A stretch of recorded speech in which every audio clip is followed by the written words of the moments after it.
Let's talk about something that is so common, but also really confusing: self-sabotage. Specifically, why is it that we so often block our own success, like right when we're about to get everything we've been working for?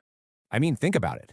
Have you ever been right there on the edge of a huge goal, everything's going great, and then, out of nowhere, you start messing up, missing deadlines, making silly mistakes, or you just kind of shut down?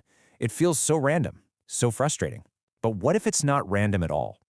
So today, we're going to dig into this really wild idea that sometimes we trip ourselves up, not because we're scared of failing, but because, on some deep subconscious level, we actually believe that success itself is unsafe. Okay, so let's get into it. To really get a handle on this fear, we first have to talk about something called impostor syndrome, because it's often the engine driving this whole thing. This idea has been around for a while, since 1978 actually. And here's the key. The imposter phenomenon has nothing to do with how competent you actually are. That's the fact. It's all about how competent you feel.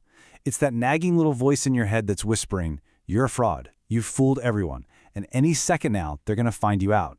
And it whispers this no matter how much evidence you have that says otherwise.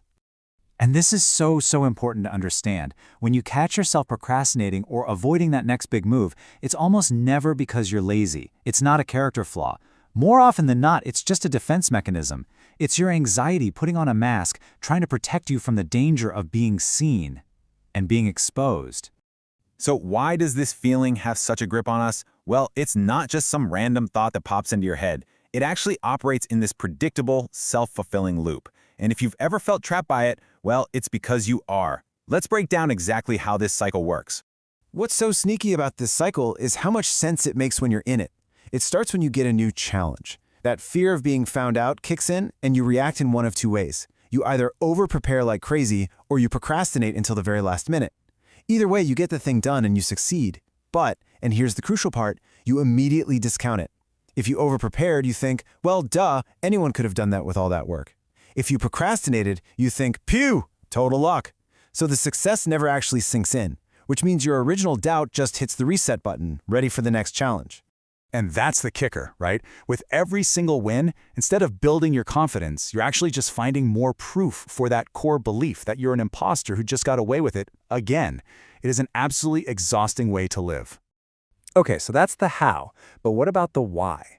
Why does our brain work so hard to brush off our own victories? Well, that cycle isn't running on nothing. It's being fueled by a deep, subconscious belief that success is genuinely unsafe. And this belief is usually propped up by two core fears. On one side, you've got the fear that success threatens your identity. If you see yourself as the scrappy underdog or just a normal person, a big win can feel really jarring. It creates this immense pressure, like, oh no, now everyone expects this from me all the time, I have to keep this up. It's like you've hit your own identity ceiling. Then on the other side, there's the fear of visibility. Success puts you in the spotlight. And what comes with the spotlight? Judgment, criticism, the very real possibility of failing where everyone can see you. And for a lot of us, it just feels so much safer to stay in the shadows. Okay, so we've talked about the problem, we've talked about the fears, but what can you actually do about it? You can't just talk yourself out of a feeling like this. You have to fight those feelings with cold, hard facts.